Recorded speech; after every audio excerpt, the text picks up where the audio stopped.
우리 모두가 다 신앙생활을 하고 있잖아요. 그런데 여러분은 그 사람의 신앙이 좋은 것을 무엇을 가지고 판단하십니까?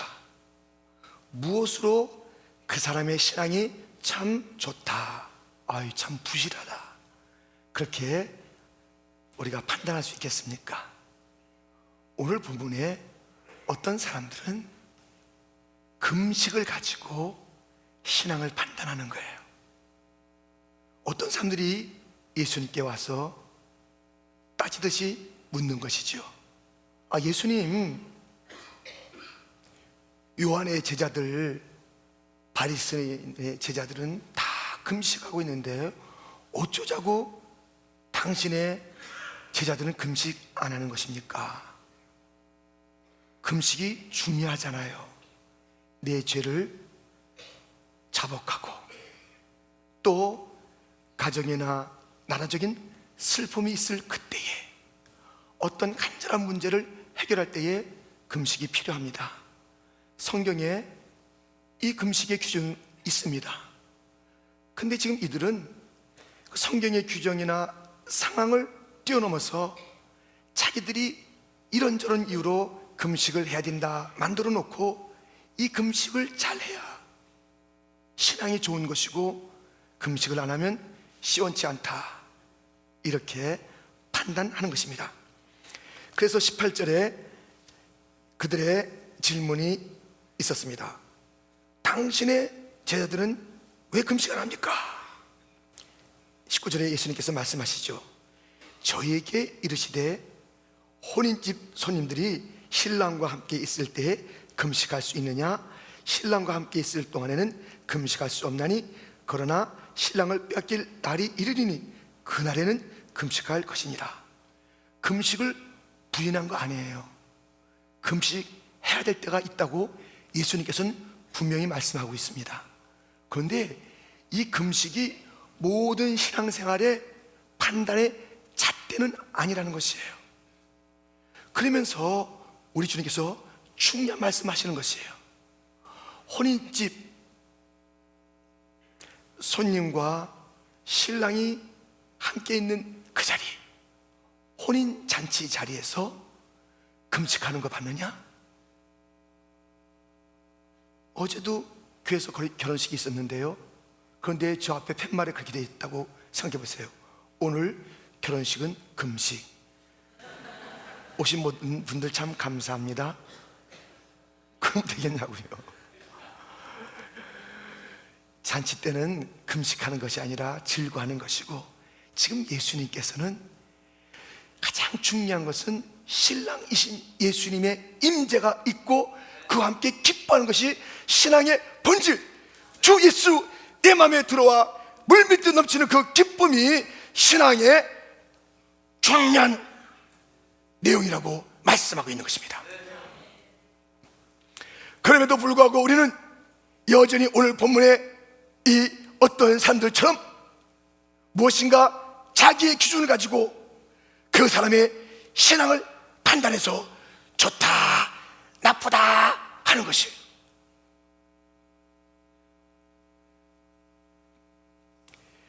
본질을 잃어버리고 이 전체의 기준이 될 수 없는 그것을 가지고 판단하는 것이에요.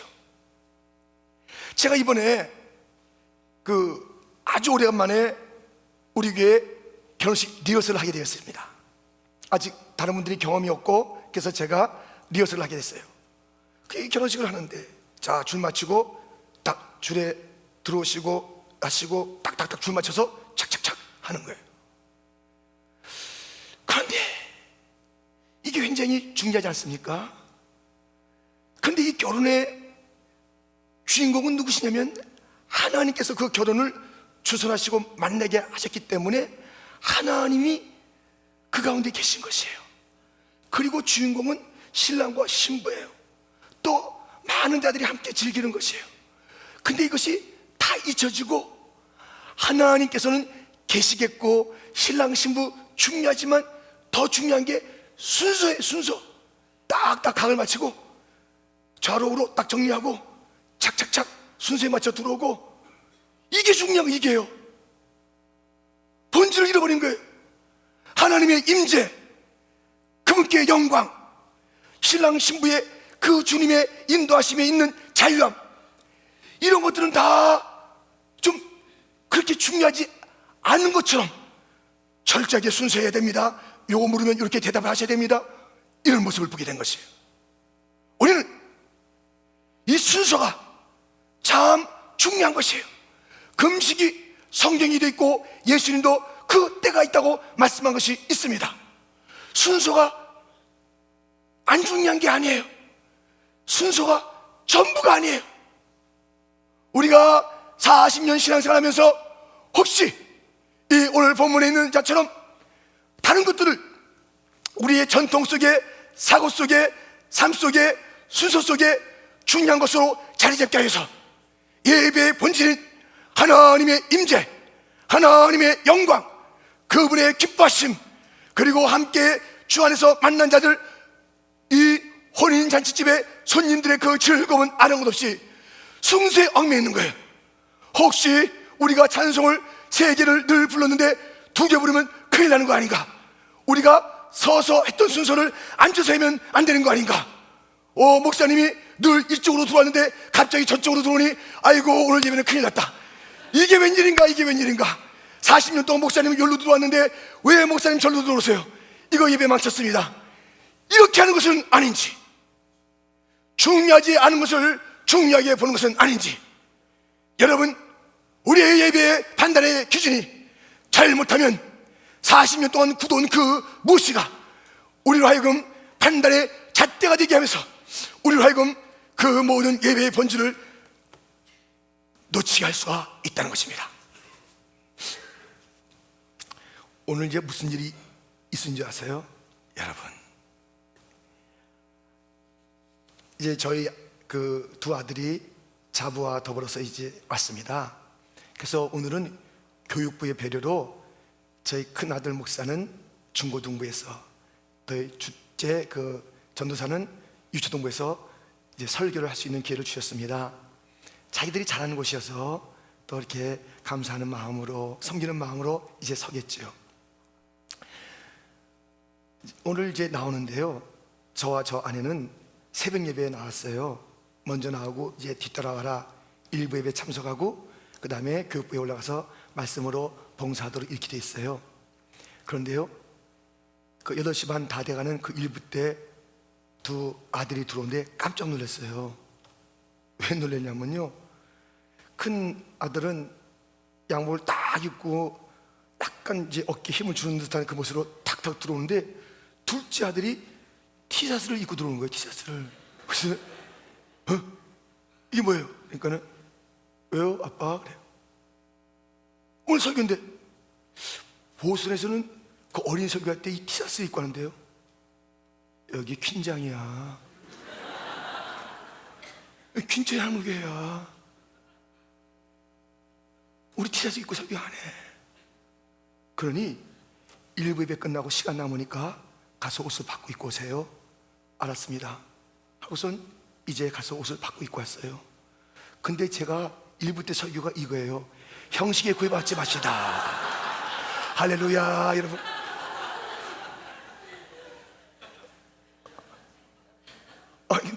놀래서 가더라고요. 아버님 1부 때 설교가 갔다 와야 돼. 갔다 와야 돼. 이게 무섭더라고요. 무섭더라고요. 자기는 보슨 설교할 때 아이들에게 좀 친근감 갖게서 티셔츠를 입고 있는데 너 알지 않느냐? 그런데 그 옷이 너무 중요하게 여겨져서 본질을 못 보게 하고, 아직까지 이 설교를 하고 있는 저 자신도 그 옷이 설교의 내용보다 더 중요한 것처럼 그렇게 말했던 오늘의 사건이 있었습니다. 여러분, 중요한 거예요. 그렇지만 절대적인 것은 아니란 말이죠. 우리가 옷에 모든 것을 그렇게 집중하느라고 진짜 중요한 것을 놓치는 것은 아닌지요. 여러분, 어느 날 놀라지 마십시오. 제가 이 가운을 안 입고 이브 예배에 올라올 수가 있을 것이고, 우리의 찬양대에 티할 수 있고 찬양할 수도 있을 것입니다.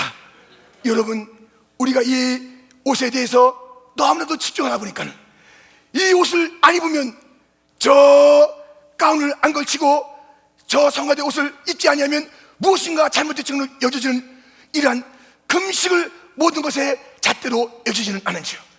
영이 살아서 찬양하고 또 설교의 내용이 기름음이 있어서 설교하는 것이 정말 들려지느냐 아니냐에 관심이 있는 것이 아니라 형식에 우리가 놀라는 것은 아닌지요. 우리가 40년을 지내오면서 혹시 우리는 이만큼 성장했기 때문에 교회 그 신앙 그 교회를 판단할 때마다 시설과 숫자를 가지고 판단하는 것은 아닌지요. 아니 40년 됐으면 이 정도는 돼야지. 저 교회가 지금 30년대 때문에 50년대 때 왜 저렇게 아직까지 저렇게 모여? 시설은 왜 저렇게? 교육관도 없어?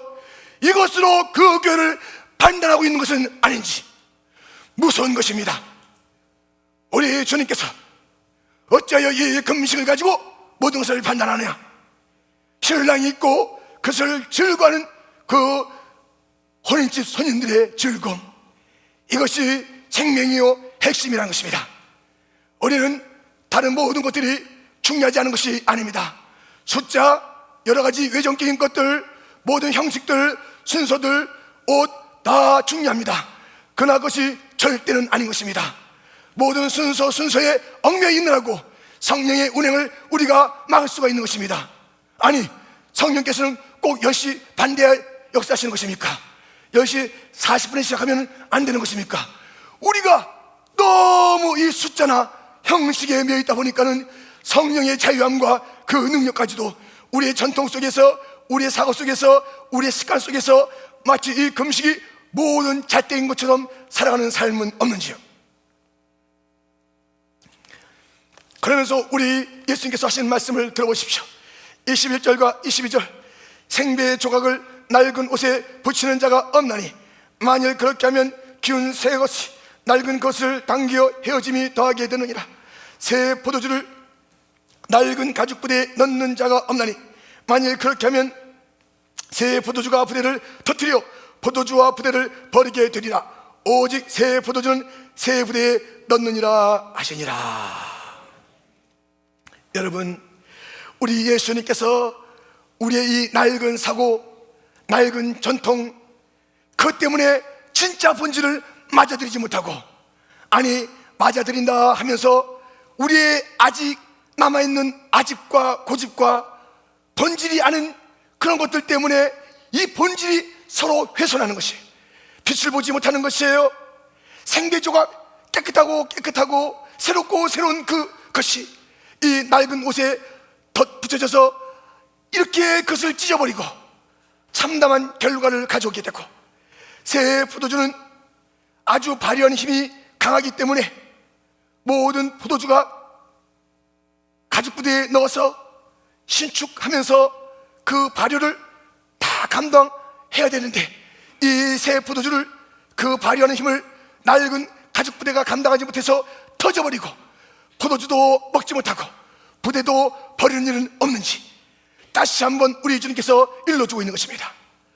비본질적인 것을 결코 놓지 않기 때문에 변화시켜도 되는 것이고, 아니 새로운 시대가 됐기 때문에 새롭게 변화를 마땅히 시켜야 할 그런 일조차도 오랜 습관 때문에 바꾸지 아니하고 버리지 아니하고 그대로 가지고 있고, 새로운 것을 거기다 다 집어넣다가 이것도 저것도 아닌 일들이 있을 수 있다는 것입니다.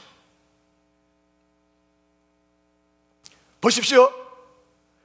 우리가 그러므로 예수님의 신랑 되신 그 분의 임재와 그분을 만나는 신앙의 이 본질을 위해서 오늘 우리 주님께서 주신 이 예화는 어떤 성격을 띠고 있습니까? 하나는 옷이에요. 겉으로 드러나는 것이에요. 하나는 포도주예요. 이걸 가죽 부대에 담는데요. 내면의 것입니다. 하나는 외적인 것입니다. 하나는 내적인 것입니다.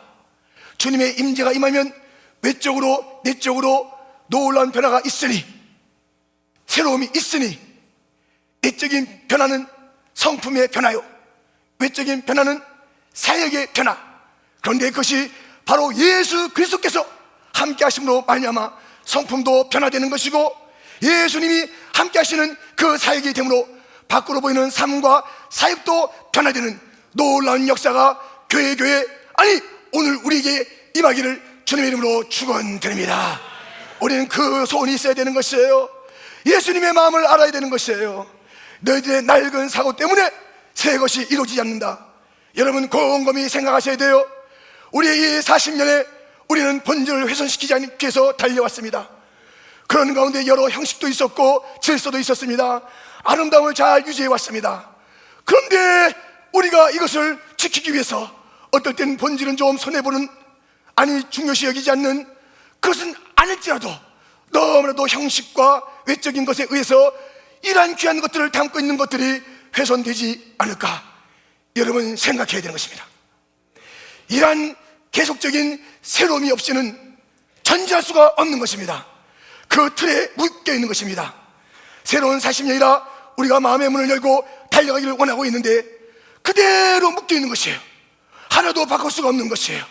모든 순서나 모든 형식을 바꿀 수 없다면, 이것이 우리에게 자칫 잘못하면 본질을 훼손시킬 수 있는 그러한 우리의 낡은 문화가 될 수 있고 낡은 관습이 될 수가 있는 것입니다. 그러므로 주여 우리에게 본질을 잊지 않는 교회가 되게 하여 주옵소서. 그리고 우리가 바꿔야 할 것이 있다면 또 믿음으로 바꿀 수 있는 그러한 용기를 주시기를 주여 원하나이다. 이 용기가 있어야 되겠습니다. 우리 자신에게도 마찬가지인 것이에요. 개개인에도 마찬가지인 것이에요. 우리의 안팎이 변하여 새로워져야 되는 것입니다.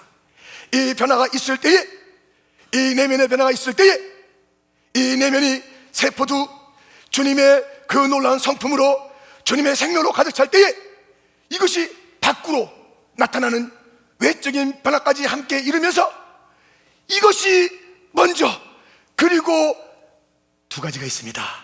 하나는 생명, 라이프, 또 하나는 삶, 라이프 스타일. 이 두 가지, 생명, 내면의 변화, 삶, 외면의 변화,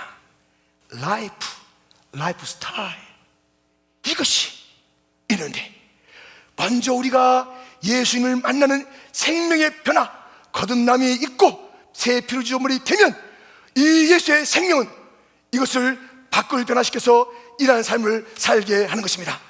들어보십시오. 우리가 사방으로 우겨쌈을 당하여도 쌓이지 아니하며 답답한 일을 당하여도 낙심하지 아니하며 핍박을 받아도 버림받지 아니하며 거꾸로 땜을 당하여도 망하지 아니하고 우리가 항상 예수 죽인 것을 몸에 짊어지면 예수의 생명도 우리 몸에 나타나게 하려 합니다.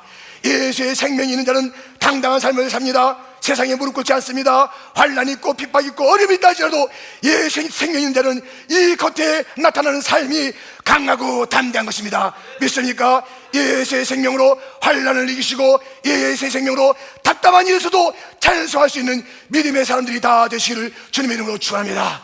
예수의 생명, 겸손의 영이 우리 가운데 있음으로 말미암아 우리들은 예수님의 삶을 닮아서 라이프가 먼저 변화되면 그 삶이 달라져서 예수의 생명이 있는 자가 교만을 내야 교만할 수가 없는 것입니다. 겸손하게 예수님처럼 섬기게 되는 것입니다. 예수의 생명이 있는 자는 다른 삶을 살게 되는 것입니다. 여러분, 도대체 여러분, 우리 그리스도인과 그리스도인이 아닌 자가 다른 점이 무엇입니까? 무엇으로 그것을 우리가 알 수 있겠습니까? 우리가 형식을 따지다 보니까는 우리는 그 형식에 의해서 잘못하여 이 생명이 있는지 없는지를 모르는 것이에요. 그래서 교회 왔을 때에도 인사를 잘하는 청년이나 아이들을 보게 되면 참 그 사람, 그 청년 참 신앙 좋다 이러고 지나가는데 과연 그가 예수의 생명으로 거듭난 자인지 어른들은 판단하지 아니하고, 어른들은 그것을 판단하지 아니하고 과연 그가 중생한 존재인지 예수의 생명이 있는지 아닌지 모르고 그저 어른들에게 부담을 주지 않기 위해서, 칭찬받기 위해서 그저 다 그런 건 아니에요. 여러분, 다 그런 건 아니에요. 오해하지 마세요. 예? 인사하면서 고민하지 마세요. 난 아닌가 봐 이러지 마세요. 이게 내면이 있어서 나오는데 우리가 외식이라는 게 있잖아요. 그 사람 좋아하지도 않고 그래서 형제님 나 당신 좋아합니다 이런 사람들이 있어요. 그런 사람들이 있다니까요. 그런 것처럼 어른들이 엄마 아빠가 너 교회 가서 인사만 잘하면 돼 그러니까 장로님이야 인사드려. 집사님 권사님 인사드려야지. 그 인사 잘하니까 칭찬받고 집에 와서도 좋은 거예요. 그러니까 인사만 하겠다. 생명 상관없는 이런 일이 있을 수가 있는 것이. 생명을 봐야 돼. 생명을 봐야 되는 생명을.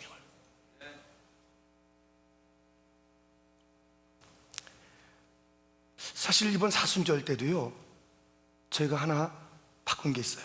무엇이냐면 이 헌금 귀하게 하시잖아요. 근데 이 사순절은 저 뉴저지, 웨체스터, 저 롱아일랜드 멀리서 오시고, 아니 여기 있는 분들도 지금 아이들 때문에 바쁜데 그 헌금 부르려면 한 7, 8분 걸려요. 쫙 7, 8분 걸려요. 어떨 때 10분 정도 그 걸려요. 그래서 그걸 딱 한 3, 40초 안에 끝내기 위해서 명단을 띄우고 이제 우리가 기도하는 거예요. 근데 그 불편해 하시는 분이 있어요. 그러니까 불편해 하시는 분이 있더라니까요. 근데 이제 한 주 만에 다 이렇게 정리가 됐어요. 첫날 불편해 하시는 분이 계시더라고요. 나쁜 의미는 아닌데 익숙하지 않으니까요, 여러분. 그래서 그 시간 동안에 더 말씀을 나누고 기도하는 게 좋지 않겠습니까? 아멘. 우리 변화될 게 있어요. 여러분 자신에게도 변화될 게 있어요. 몇십 년 동안 굳은 그 삶 때문에 이 생명력 있는 삶을 살지 못하고, 이 포도주의 맛이 나지 못하고, 이 금식이라는 이 단어 때문에 누워 있는 자들이 있는 것이에요. 우리 이 생명의 역사가 풍성하고 그에 따른 삶의 변화가 새로워지고 우리 교회가 더욱더 뜨겁게 전진할 수 있도록 주여 우리를 날마다 새롭게 하여 주옵소서. 예수의 생명을 충만케 하여 주시옵소서. 날마다 이 본질을 잃어버리지 않으며 날마다 기대되는 그런 변화가 우리 교회 가운데 있게 하여 주시옵소서. 내 방식으로 다음 세대를 다 판단하지 마십시오. 무엇으로 여러분 다른 자들의 신앙을 판단하고 있습니까? 예수의 생명으로 판단하기를 축원합니다. 거듭남으로 판단하기를 축원합니다. 새로운 피조물 된 그 감격과 기쁨이 신앙의 본질인 줄 알고, 이것 없이는 아무것도 아닌 줄 알고, 이 놀라운 새 피조물됨, 이 놀라운 거듭남, 중생, 새 생명, 새로운 포도주의 흐름, 이 내면의 즐거움이 밖으로 나타나 헌신하고 봉사하고 억지로의 인사로 끝나는 것이 아니라 참으로 존경하며 섬김으로 인사하고, 그리고 그렇게 겸손하게 살아가는 열매가 우리 온 교회 가운데 있기를 주님의 이름으로 축원드립니다.